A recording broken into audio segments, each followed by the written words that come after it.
सूचना, ह्या कार्यक्रमात तज्ञांनी व्यक्त केलेले विचार हे पूर्णतः व्यक्तिगत आहेत. रेडिओ चॅनल आणि ऍड एजन्सी तज्ञांच्या विचारांशी सहमत असतीलच असं नाही. साठवून पैसा योग्य वेळी गुंतवेन, म्युच्युअल फंडात इन्व्हेस्ट मी करेन.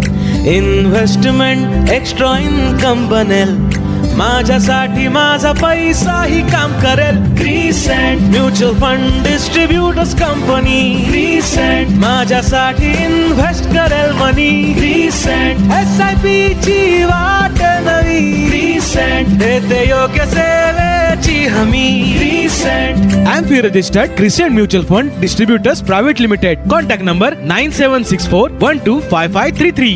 Convert your life into celebration. Crescent. Good morning श्रोते हो. Crescent mutual fund distributors private limited प्रस्तुत फंडा म्युच्युअल फंडाचा या कार्यक्रमात आपल्या सगळ्यांचं स्वागत. क्रिसेंटचे संचालक भूषण वाणी सर आपल्या बरोबर आहेत. नमस्कार वाणी सर. नमस्कार मॅडम. नमस्कार श्रोते हो. Good morning. आपण या कार्यक्रमात आतापर्यंत बोलत होतो की यंग जनरेशननी इन्व्हेस्टमेंट कशी केली पाहिजे आणि जे आता लग्न करू इच्छितात त्यांनी सुद्धा फायनान्शियल डेट वरती जाणं किती गरजेचं आहे, त्यावेळेला त्यांनी काय बोललं पाहिजे. पण याचबरोबर अजून एक महत्वाचा मुद्दा जो आपल्याला या जनरेशन मध्ये बघायला मिळतो तो म्हणजे बराचसा खेळ हा त्यांचा क्रेडिट कार्ड वरती किंवा लोन वरती चालतो. अगदी कुठलीही गोष्ट घ्यायची असेल, कुठेही फिरायला जायचं असेल तर लोन हा एक उत्तम पर्याय त्यांच्याकडे उपलब्ध आहे. याबद्दल आम्हाला सांगा की लोन घेणं चांगलं की वाईट. मॅडम उत्तम प्रश्न घातलाय, पण आधी आपल्याला हे समजून घेणं गरजेचं आहे, म्हणजे बिफोर अंडरस्टँडिंग की हे बॅड लोन आहे की गुड लोन आहे, योग्य कर्ज की अयोग्य कर्ज, आधी कर्ज म्हणजे काय आणि नक्की त्याच्याबद्दल कसा विचार केला पाहिजे. तर आजकाल कसं आहे मॅडम, खिशात क्रेडिट कार्ड आहे, मोबाईलमध्ये बाय नाऊ पे लॅटर अशी फॅसिलिटी आहे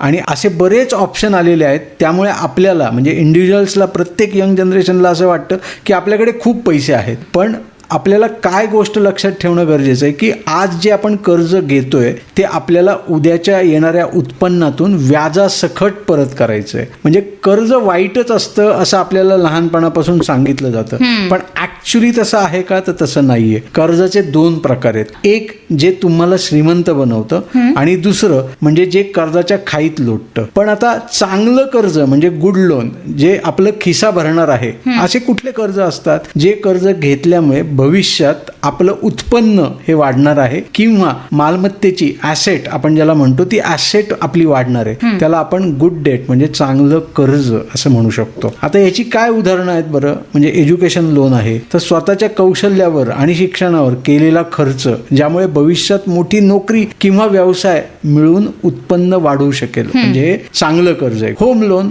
घर किंवा जागा घेणं, रिअल इस्टेटची किंमत काळागणित ही वाढत जाणार आहे. त्यामुळे तुम्हाला स्वतःला हक्काचं घर घ्यायचं असेल तर होम लोन घेणं हे कधीही फायदेशीर, किंवा आपण त्या घरात राहणार नसू आणि आपण ते रेंट आउट करणार असू तर आपल्याला भाडं देखील मिळणार आहे. So again a good date.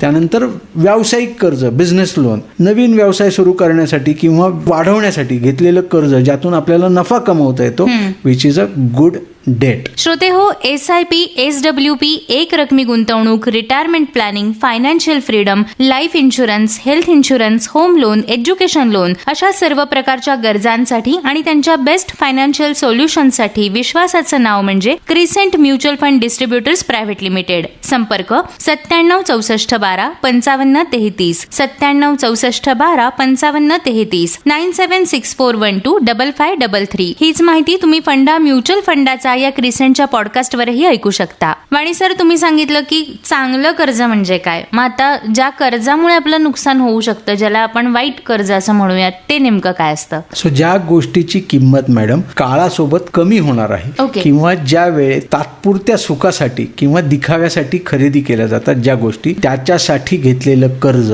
म्हणजे वाईट कर्ज, बॅड डेट, हे आपल्या खिशातून पैसे कायम बाहेरच काढणार आहे. उदाहरणार्थ क्रेडिट कार्ड आणि क्रेडिट कार्डवर लावलेला EMI, म्हणजे क्रेडिट कार्ड वाईट आहे का, तर अजिबात नाही. 40 दिवस 45 दिवस आपण ते वापरलं आणि वेळीच पैसे भरले तर ते अतिशय उत्तम साधन आहे आपल्याला क्रेडिट मिळण्यासाठीचं.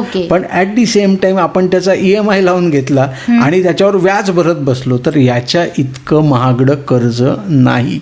ओके, म्हणजे मोठे मोठे गॅजेट्स घेणं, ते हप्त्यावर घेणं, बाहेर काढताच या प्रत्येक वस्तूची किंमत ही साधारणतः 25-30% कमी होणार आहे, हे आपल्याला माहिती आहे. म्हणजे मी परत ती रिसेल करायला करायला गेलो तर मला 30% पैसे कमी मिळणार, तरीही मी त्याच्यासाठी कर्ज घेणं which is bad debt. Right. किंवा आता हल्ली बघा बरीच यंग कपल ही फिरायला जाण्यासाठी कर्ज घेतात, 4 दिवसांच्या सुट्ट्यांसाठी, आनंदासाठी 3 वर्षाचा EMI भरणं, ही सर्वात मोठी आर्थिक चूक आहे. याला आपण बॅड डेट असं म्हणू शकतो. बरं. सो तरुणांनी कुठले नियम पाळायचे, म्हणजे तरुणांनी म्हणण्यापेक्षा कोणीही कर्ज घेताना काय नियम पाळायचे, काय थंब रूल असले पाहिजे. शेवटी कर्ज हाताळायचं यासाठी तरुणांनी काही नियम, महत्वाचे नियम लक्षात ठेवणं गरजेचंच आहे. नियम नंबर 1, 50-30-20 चा फॉर्म्युला. म्हणजे काय तर आपल्या पगारातील किंबहुना उत्पन्नातील 20 ते 30% रक्कम ही गुंतवणुकीसाठी आधी बाजूला काढलीच गेली पाहिजे. ओके. सर्व प्रकारचे कर्जाचे हप्ते EMIs हे एकूण उत्पन्नाच्या 30-35%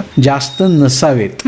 हा पहिला नियम आणि कायम हा अधोरेखित करावा. ओके. कधीही कर्ज घेताना याचं पर्सेंटेज ऑफ ॲलोकेशन हे कायम मांडलं पाहिजे. ओके. नियम नंबर 2, दिखाव्यासाठी कर्ज घ्यायचं नको. नाही. लोकांना दाखवण्यासाठी त्या पैशांनी वस्तू खरेदी करू नका. जे पैसे तुमचे स्वतःचे नाहीत, जे इंस्टाग्रामवर फोटो टाकण्यासाठी किंवा मित्रांमध्ये स्टेटस दाखवण्यासाठी कधीही कर्ज घेऊ नका. ओके. हा नियम अत्यंत महत्वाचा आहे आणि तो फॉलो झालाच पाहिजे.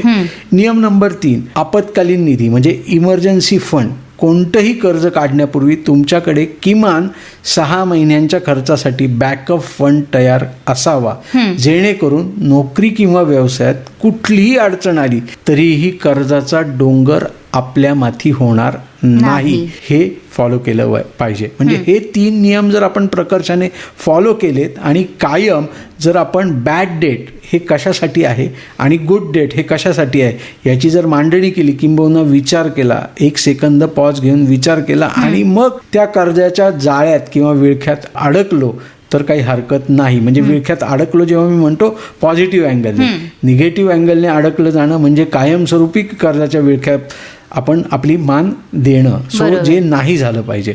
सो बॅड डेट आणि गुड डेट याचा योग्य पद्धतीने विचार करा आणि मगच कर्ज घ्या. आता बेसिकली हे सगळं म्हणजे गुड डेट और बॅड डेट हे सगळं सांभाळताना काय थंब रूल हे असले पाहिजेत हे आपण पुढच्या भागात समजून घेऊयात. पण गुड डेट आणि बॅड डेट या संकल्पना समजून घ्या.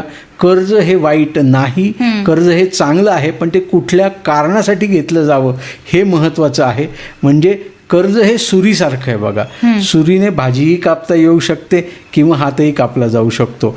आता त्याचा वापर कसा करायचा हे वापरणाऱ्यावर अवलंबून आहे. सो म्हणूनच चांगल्या कर्जाचा शिडीसारखा वापर करा, पण वाईट कर्जाच्या जाळ्यात अडकू नका. अगदीच. खूप छान माहिती आपल्याला वाणी सर यांनी दिलेली आहे की खरंच लोन घेणं किती महत्वाचं आहे आणि त्या लोनमुळे काय काय होऊ शकतं. या चुका टाळण्यासाठी सुद्धा अर्थातच कोणाचं तरी मार्गदर्शन मिळालं तर आपण यातनं उत्तम मार्ग काढू शकतो, उत्तम व्यवसाय उभारू शकतो आणि आपली बचतही करू शकतो. तेव्हा श्रोते हो, SIP, SWP, एक रकमी गुंतवणूक, retirement planning, financial freedom, life insurance, health insurance, home loan, education loan अशा सर्व प्रकारच्या गरजांसाठी आणि त्यांच्या बेस्ट फायनान्शियल सोल्युशनसाठी विश्वासाचं नाव म्हणजे crescent mutual fund distributors private limited. संपर्क 97 64 12 55 33, 97 64 12 55 33, 9764125533. हीच माहिती तुम्ही फंडा म्युच्युअल फंडाचा या क्रिसेंटच्या पॉडकास्टवरही ऐकू शकता.